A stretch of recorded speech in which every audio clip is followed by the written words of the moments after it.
1 in the chat if you know who James Holmes is, aka the Dark Knight shooter. 2 in the chat if you're not familiar with this case at all. Ooh, there's a lot of 2s. I know you guys have seen this picture before. This guy.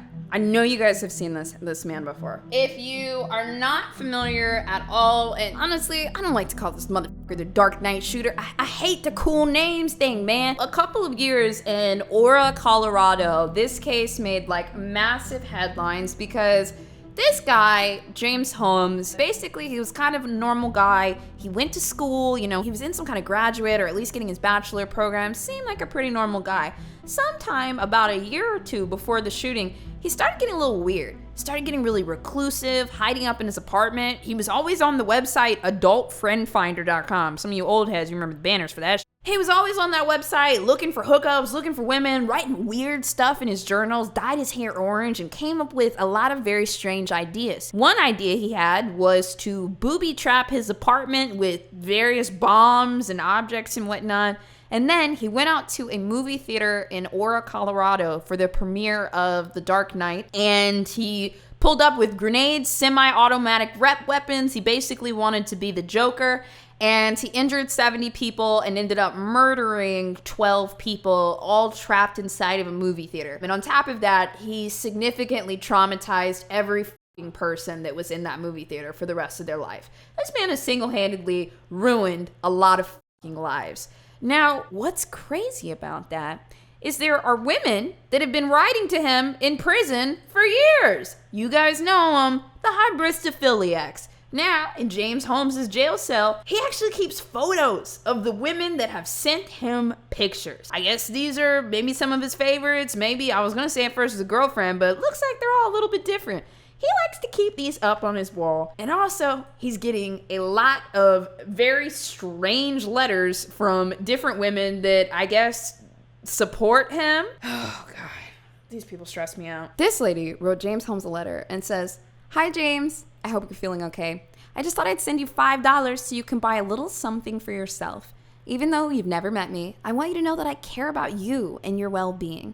I hope everything works out for you." Oh, we're gonna read a couple of these, but you're probably wondering, how could somebody write this? Usually, women that are hybristophiliacs that are like writing to these men in jail, they're basically fixers, you know? They feel like there's this guy in a jail cell that killed people that nobody cares about anymore, and he's all sad and lonely inside of his jail cell, and she's like, "I'll buy him a lollipop and some ramen and maybe a little stick of deodorant so he's not so stinky. And then he'll love me." Like, come on, what? So it's just like kind of their goal is to find a vulnerable person and become an important person in their life, right? I think these letters are gonna get even weirder. Wait, when did he commit this? You're kidding me. You're joking! This is a prank that is being pulled on me. The shooting happened in July of 2012. This letter was written in September of 2012. They just can't f***ing wait, dude. She writes, "James, hi you. I just have a quick minute to write, so I wanted to let you know there's almost 500 of us. There are dozens of us. Dozens! We haven't forgotten about you. We don't expect you to write back due to legal proceedings. He killed 12 people! But we all plan to continue to write. Hope you're doing well. One of the girls at your last hearing lives just over an hour away from me in Louisiana.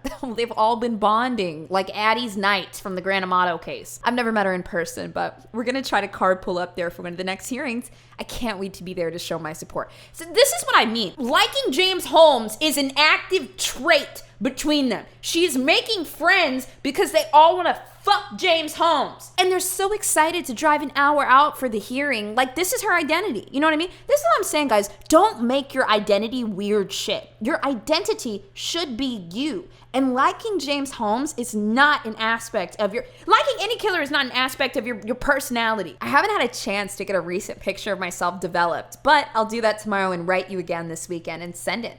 I'm enclosing a very small... $5. Get some deodorant, babe. Money order just to make sure you get it. Anyway, I've got to cook for the kiddo, so take care and hope to see you soon. Can you imagine finding out that your mom was writing to James Holmes? That's the kind of shit that'll make you wake up to who your parents really are real fast. All right, what else we got? James, Lotus Flower, you've got everything it takes to get back to a good place. if you just believe in you. I do. Does he have a fucking time machine? Does he have a potion that he can drink and turn back into a baby? Does he have enough money to even file for parole? Can he even leave solitary confinement? They can't put him out there. They can't put him out in the yard because somebody's gonna fucking kill him for clout. Y'all know that, right? If somebody's like a really famous killer and shit like that, they will kill them in jail just to be like, I killed that motherfucker. Oh, God. Something wanted humans have no fear. He will never leave us. James Egan, I love you. I thought you wanted like some leg pictures. My kids and I called the facility where you are housed. In what world do you grab your children and grab the phone and call the county line and say, okay, kids, we're going to call James Holmes today. Mom, who's that? He's the, like, are you fucking kidding me? There are reasons I sent you my something so you know I am free and clean, a free and clean person with the low. I don't even know what this says. I know what you are going through must have you in disbelief. Bitch, do you know what he did? Do you think that he was in that movie theater and terrorized all of those people and then went into custody and said, I can't believe this? Do you really think that happened? Or is that what happened in your hybristophiliac fantasy world where you can come in and just give him a hug because he doesn't believe what's happening, but you're here to fix him? What kind of logic is this? How down bad do you have to be to get all the kids on the phone to call James Holmes? Oh my God, this bitch is kissing the paper. Okay, I can't read all of this. It just says 1, lie detector test. 2, to emotionally something. And then 3, someone else's fingerprints in your apartment. You were being poisoned or prisoned? Oh, as well as mismedicated. Okay, so what this woman is doing here is, I don't know if she just truly doesn't believe that he did it. She's like making up weird shit as though he didn't do it. He did it. There's no question. There's no ifs, ands, or buts. This is not a topic of conversation. At this point in the trial, it's just how long do we put him away? 400 years or 800 years? There is nothing else. You are my darling, sweet and alone in the morning. Aw, like a blast of sunlight in my soul? Thank you, our God reigns.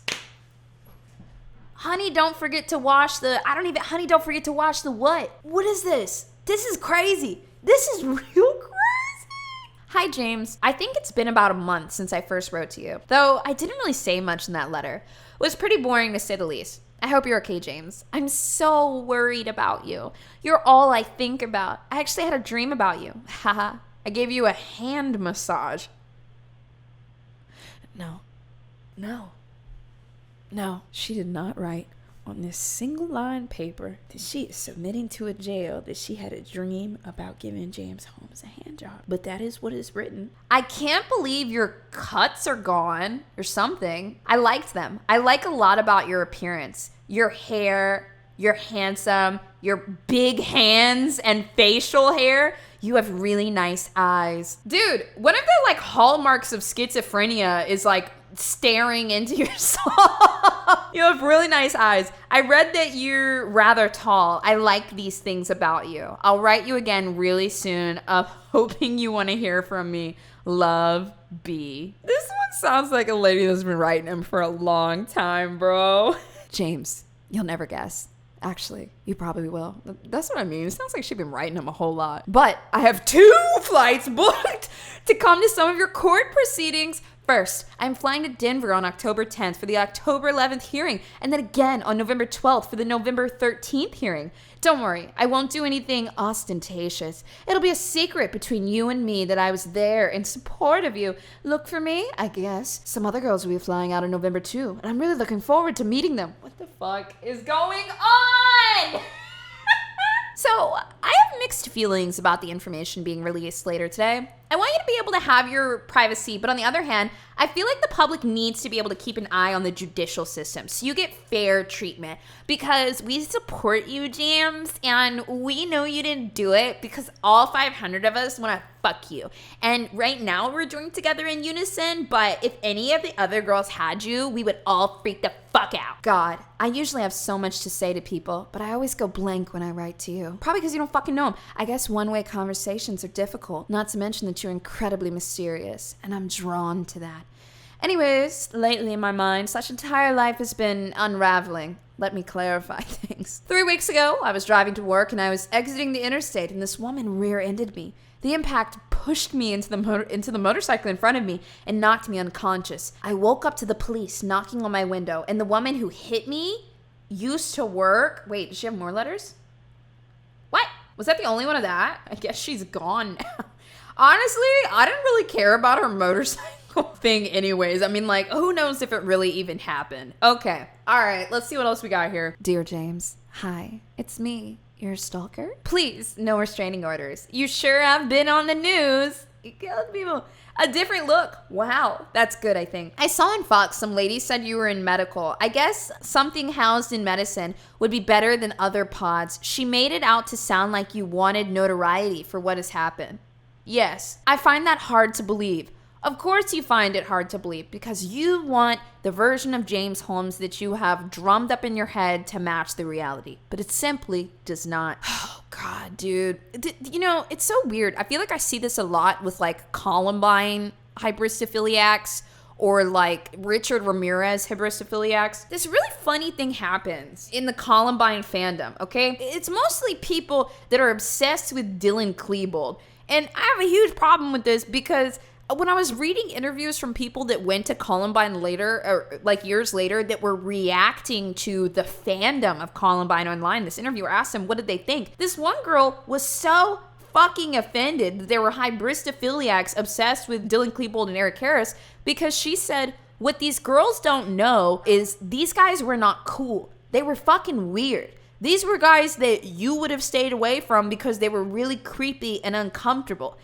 And James was probably the same exact way. He's the type of guy where if you worked with him, you would be complaining to HR. Yet these women don't see it that way. They've created a fantasy in their head of who he is. But if they had a single interaction with him, they would know for sure who he really is. I could be completely wrong though. He did it. But like I said, I think of you and how I will and keep this one-sided conversation going for a while. I know if I would have had someone like me back then, I would have liked it. Maybe that's just me, but a letter now and then is a nice distraction. She feels as though she is now important in James's life for sending these letters. She has created value for herself by sending these letters because in her eyes, she's like, I'm writing him letters. He must like it. I'm being nice to him. He just can't write back. He just can't write back right now. Dear Mr. Holmes, hello, my name is Lynette. I've wanted to write to you, but I wasn't sure if the powers that be were allowing you to receive mail. Nevertheless, I felt like I would be something if I didn't at least try to write you and offer my support. Oh my God. I wanted to let you know that there are a lot of people who support you and want the best for you. Oh wait, hold on guys. I got one more and it's typed out. Wait, actually I got two more. Oh no, guys. She's back. This lady. She says, I just want you to know that you're in my thoughts and that I'm wishing you, especially on the really difficult days, all the comfort your heart can hold. Be strong, especially keep your mind strong and clear. Dude, this lady sounds really positive. She sounds really positive and really perhaps like a nice yoga teacher that lives in Santa Fe. Like that's those are vibes I'm getting right now. Why are you writing to him? Dear Mr. Holmes, we haven't spoken before. This is my first letter to you. Unsure of what to say. Hi, I'm blank. I'm a student, 19 years old. I'll include a photo for your enjoyment or something. Ugh. You seem pretty swell. How's things? He's in fucking jail. What sort of movies do you like? Personally, I'm pretty hard on Tarantino flicks. Do you do any sort of pleasure reading? If so, what kind of things do you read? You might like Palahniuk's. Chuck Palahniuk's? Whatever. Haunted. It's a riveting read. Nice and long. It has a lot of different point of views, so it's a bit like a transgression. What the fuck is the point of this? I'm going to try to write this like I've been speaking to you.